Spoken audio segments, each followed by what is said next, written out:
મોજ હતી. નકર આ કોવિડમાં ખરેખર અટવાણા. એમાં મારો ગભો મારી પાસે આવ્યો. મારો અને ગભાનો અમારો બેનો જન્મ બહુ નાનપણમાં કેસરી. હાલે હું હે કરો છો એમાં તમે એને બિચારાને કંપની ફોલ્ડ જીપ જલાય સોંટે અટકે. મારી પાસે આવ્યો ને કોવિડમાં મને કે વેક્સિનના ડોઝ દેવડાવવા આવું. મેં કીધું સારું હાલો વેક્સિનના ડોઝ દેવડાવવા ગયા. તો સુરત આરોગ્ય કેન્દ્રે મેં વેક્સિનના ડોઝ દેવડાવવા ગયા તો અહીંયા નર્સબેન બેઠા હતા ને અહીં ગભો બેઠો હતો. વળી નર્સબેન એવું પૂછ્યું, તમારો પેલો ડોઝ છે કે બીજો ડોઝ?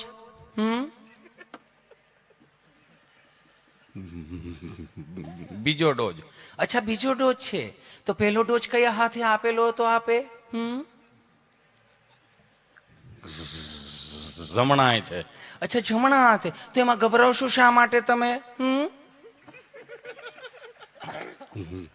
ગભરાતો નથી, હું વિચાર કરું છું. શું વિચાર કરો છો તમે? તમે કેટલું પ્રેમથી પૂછો છો એ કે. પણ એમાં શું થઈ ગયું? એ તો મારું કામ છે પ્રેમથી પૂછવાનું. આટલું બધું બેન પ્રેમથી ન પૂછાય.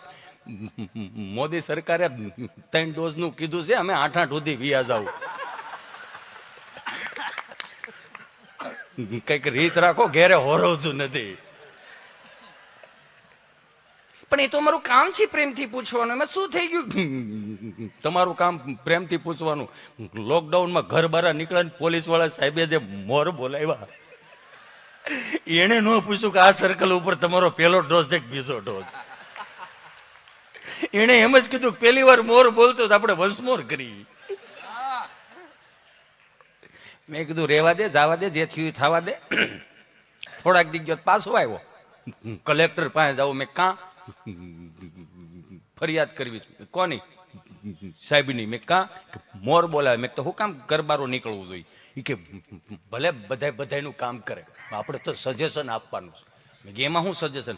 એને એમ જ કેવું કે અમે લોકડાઉનમાં બહાર નીકળીશું, ભલે મોર બોલાવે પણ દંડા ફેરવી નાખો. કેમ? જૂના દંડામાં શીપટીઓ આવે, નવા દંડા આપો. બોલો એ કેટલું ડીપલી ઉતરી ગયો હોય છે આનું. તમે શું કરો તમે? આ બહુ અઘરું છે.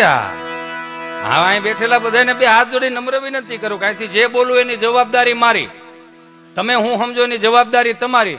પણ જેટલું પણ અહીંથી હું બોલીશ ને એટલું હળવું આવશે, હલકું નહીં આવે. કેમ કે શબ્દ વિચારીને કહીએ, શબ્દને હાથ